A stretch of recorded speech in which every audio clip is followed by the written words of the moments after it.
Evangelho de Lucas, capítulo de número 9, versículo de número 51. Hoje eu tenho uma palavra aqui muito simples para trazer, mas com certeza muito proveitosa. Nós vamos colocar em prática isso que a palavra de Deus quer nos ensinar. Então diz assim, Lucas 9, 51.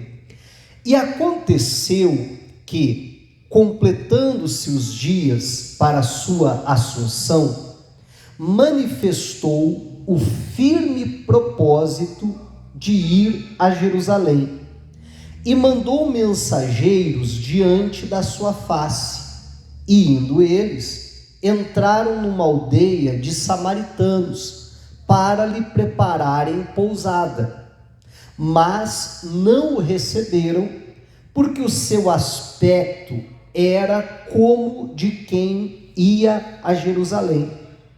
E os discípulos Tiago e João, vendo isso, disseram: Senhor, queres que digamos que desça fogo do céu e os consuma, como Elias também fez?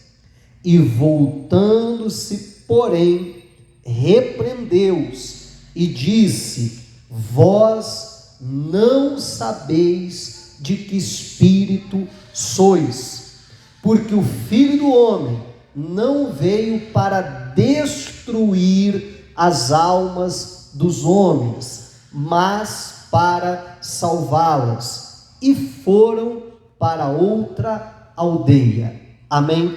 Olha que fantástico isso aqui que a Bíblia está nos ensinando. Eu quero chamar a atenção para isso que Jesus fala para os discípulos: olha, vocês não sabem de que espírito vocês são. A Bíblia então diz que Jesus está no firme propósito para Jerusalém, está indo para lá, e na sua viagem precisa passar por Samaria. Vamos lembrar que os samaritanos e os judeus não se davam bem, havia uma rixa entre eles.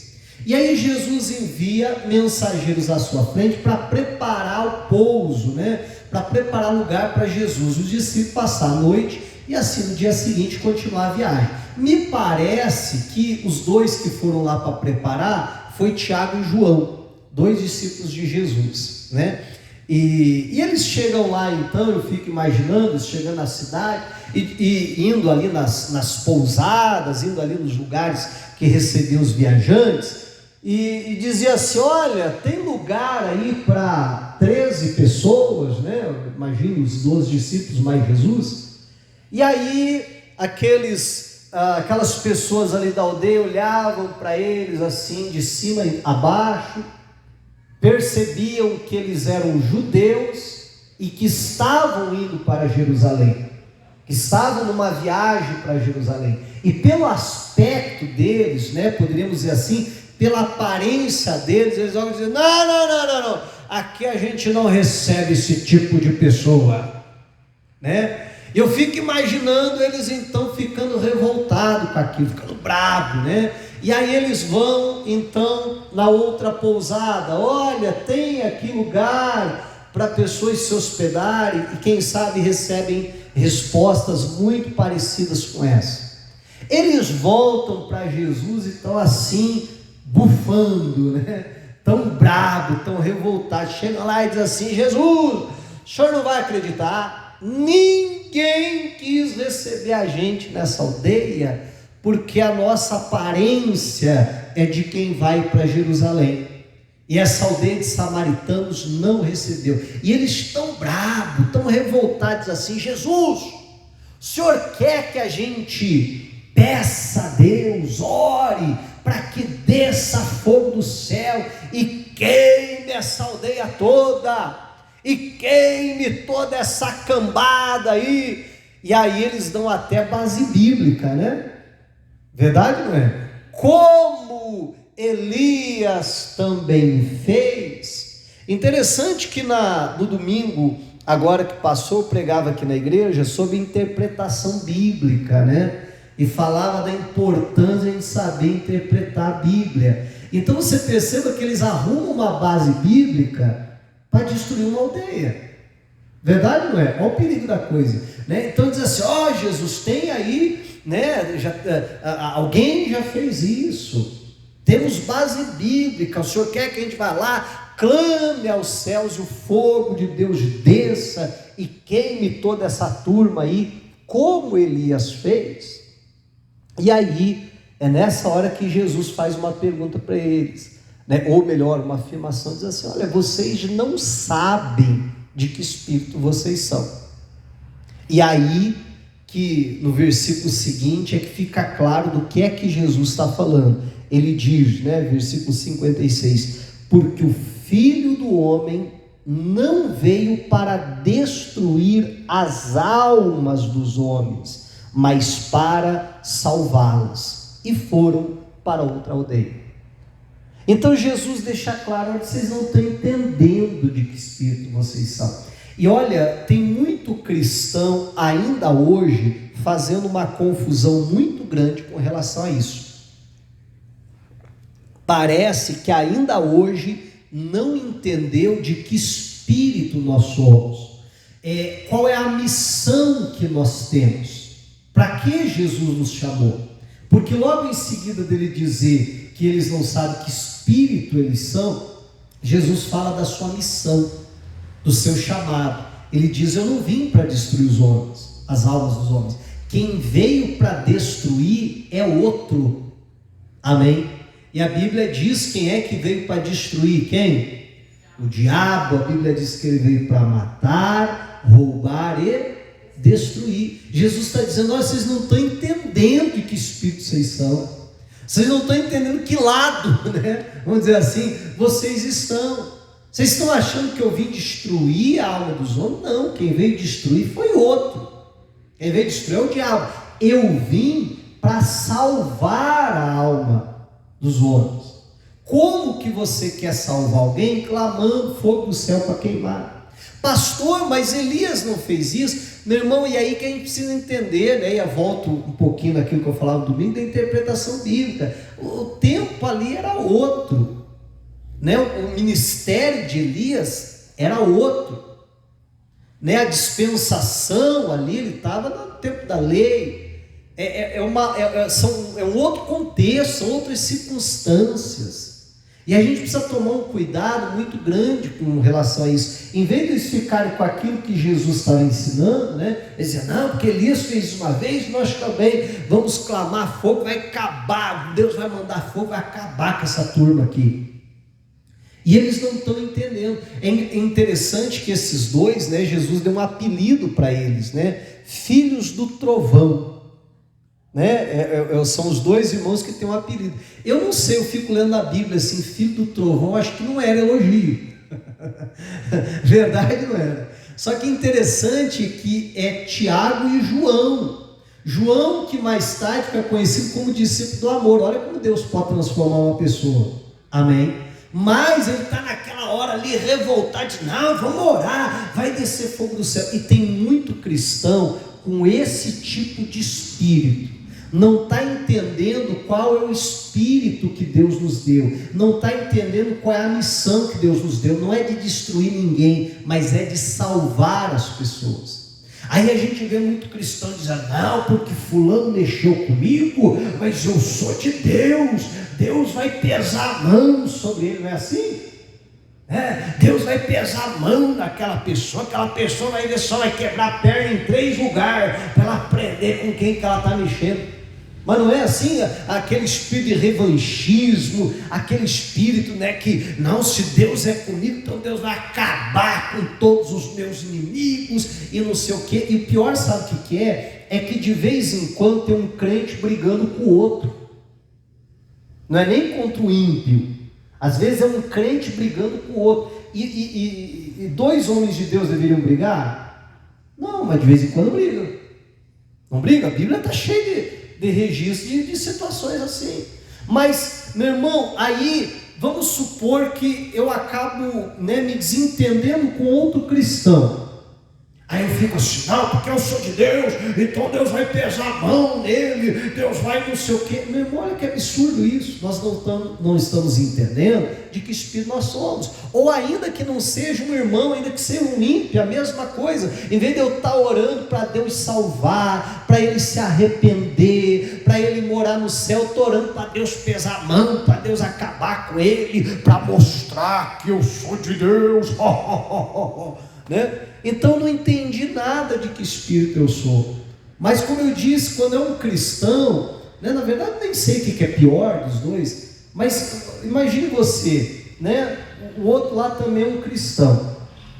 Não, Deus pesa a mão sobre ele para mostrar que o Senhor está comigo. Vamos supor, você tem 2 filhos, os 2 filhos brigam, né? Em primeiro lugar, se os 2 brigaram, nenhum dos 2 tem 100% de razão, senão não brigava. Verdade, não é? Então, pelo menos uma pequena porcentagem de erro os 2 têm, né? Então, mas você como pai, como mãe, chega lá para apaziguar a briga, chega lá e diz assim, não, você que está errado, então vem aqui que eu vou quebrar a tua perna. Algum pai ou mãe faz isso? Não. Você acha que Deus vai agir assim? 2 cristãos se desentendem, Deus vai dizer assim, não, você é o que está errado, então eu vou pesar a mão sobre você, não sei o quê. Não, isso não existe. A gente vê, e aí sabe o que é interessante? Olha como Jesus resolve a questão, né? No finalzinho do 56 diz assim, e foram para outra aldeia. Pronto, acabou o problema. Amém? Mas como é que eles queriam resolver o problema? Deus, manda fogo, queima esse pessoal, para eles aprenderem a nunca mais mexer comigo. E Jesus disse, vocês não estão entendendo nada, vocês estão por fora. Amém? Vocês não estão entendendo qual é a minha missão, eu não vim destruir, eu vim salvar. Eles não nos receberam, não, Jesus, acredita e está tratando a gente mal. Então tá bom, o que a gente faz? Vai para outra aldeia. Simples assim. Amém? E o problema está resolvido. Não precisa descer fogo do céu, Deus não precisa quebrar a perna de ninguém. Você está entendendo? E nós precisamos entender, porque, repito, tem muito cristão que não está entendendo de que espírito é, não está entendendo qual é a nossa missão, né? Jesus, ele veio para salvar os homens. Se nós somos verdadeiramente discípulos de Cristo, essa precisa ser também a nossa missão. Aí a gente vê, por exemplo, o Abraão e o seu sobrinho Ló se desentendendo, porque os pastores dele se desentenderam. O que acontece ali? Abraão diz assim, olha, vai para um lado que eu vou para o outro. Sabe, brigar, trocar soco, você vai ver como Deus está comigo, aleluia. Sabe tudo isso? Não, você vai para um lado, eu vou para o outro. Paulo e Barnabé se desentenderam. A primeira viagem missionária de Paulo, que é companheiro de Paulo, é o Barnabé. Quando eles vão sair para a segunda viagem, eles se desentenderam por causa de João. Não esse João aqui, o discípulo, mas o João Marcos. E aí se desentenderam por causa daquilo. O que aconteceu? Paulo diz assim, então tá bom, então você vai para o teu lado, eu vou para o meu. E os 2 foram usados por Deus. Paulo foi lá, encontrou Silas, diz, bom, já que Barnabé não quer andar comigo, ô Silas, vamos para o nosso, então fora, né? E é isso que nós precisamos entender. Jesus resolve o negócio como? E foram para outra aldeia, pronto, acabou, resolveu o problema, né? E às vezes, entenda bem, às vezes esse sentimento, ele vem de uma maneira, eu posso dizer até mais sutil, de uma forma mais disfarçada, né? Que às vezes não é que a pessoa querer o mal e dizer Deus desce fogo do céu, mas às vezes é aquele sentimento que a pessoa tem de superioridade. Eu sou crente, eu sou cristão, então eu não vou me misturar. Às vezes até na família a pessoa faz isso, não vou me misturar, que a minha família não quer nada com Deus, que não sei o quê, então eu vou ficar aqui no meu canto, é aquela festa lá, eu não vou participar, tem aquele encontro lá, não quero nem saber disso aí e tal. E aí, como é que eu vou salvar alguém com essa atitude? Amém? Então veja, às vezes não é, literalmente Deus desça fogo do céu, mas é um sentimento de superioridade, é um sentimento de revanchismo. Se vocês não querem saber de Deus, então também vou desprezar vocês e tal. Não, a gente precisa olhar como é que Jesus agia. Jesus estava lá no meio dos pecadores, por isso que ele podia salvar os pecadores. Agora, se a gente ficar naquela atitude de eu não me misturo nisso, eu não me misturo naquilo, porque eu sou muito superior, porque eu sou de Deus e tal, então a gente não está entendendo em que espírito nós somos. Nós fomos sim chamados à santidade, mas nós fomos chamados para ganhar almas. Como Jesus diz, eu vim para salvar a vida dos homens e não para destruir. Amém? Então nós precisamos olhar, eu olhar para dentro de mim, cada pessoa olhar para dentro de si e se fazer essa pergunta: de que espírito eu sou? Será que eu estou entendendo de que espírito eu sou? Será que eu estou entendendo que Jesus me alcançou para que através de mim pessoas sejam alcançadas? Pessoas sejam salvas? Enquanto a gente ficar com aquela atitude, esse pessoal não quer nada com Deus, esse pessoal aí também é brincadeira. Não, meu irmão, as pessoas querem Deus, mas precisa ter alguém ali com o coração correto para levar Deus para essas pessoas. Amém? Para salvar a vida dos outros e não para destruir. E parar com esse com esse pensamento que muitos têm: alguém não gosta de mim, alguém me humilhou, alguém brigou comigo, alguém me prejudicou, então Deus vai pesar a mão naquela pessoa. Não, eu tenho que orar: Deus, tenha misericórdia daquela pessoa. Meu Deus, alcança aquela pessoa, transforma a vida daquela pessoa. O coração aqui dos discípulos está igual, ou dos discípulos não vou generalizar, Tiago e João, está igual do Jonas lá, que pregou paninho, mas depois ficou torcendo para cair fogo do céu e matar todo mundo. Não era assim? Enquanto ele deveria estar lá dizendo: Deus abençoa que a mensagem tenha surtido efeito, que eles se arrependam, porque essa é a vontade de Deus, isso que o Senhor quer. A Bíblia diz que a vontade de Deus é que todo homem seja salvo. Por pior pessoa que alguém possa ser, a vontade de Deus é que aquela pessoa seja salva. Então, no nosso coração, se nós somos do mesmo Espírito de Cristo, se nós fomos transformados, se nós nascemos de novo e recebemos o Espírito Santo dentro de nós, então esse precisa ser também o nosso desejo. Pastor, mas aquela pessoa é terrível, aquela pessoa me fez tanto mal. Pois é, mas eu desejo bem daquela pessoa, eu quero que ela seja salva, alcançada, transformada pelo Senhor e que ela vá morar no céu. Amém? Então é esse coração que nós precisamos ter, em nome de Jesus Cristo. Senão nós vamos estar indo contra o plano, a vontade de Deus. Que nós possamos sair daqui hoje essa palavra martelando aquilo que Jesus disse: eu não vim para destruir a alma dos homens, eu vim para salvá-los. E essa é a sua missão como cristão, e que a gente venha entender de que espírito nós somos. Amém? Diga a glória a Deus e vamos aplaudir a Jesus.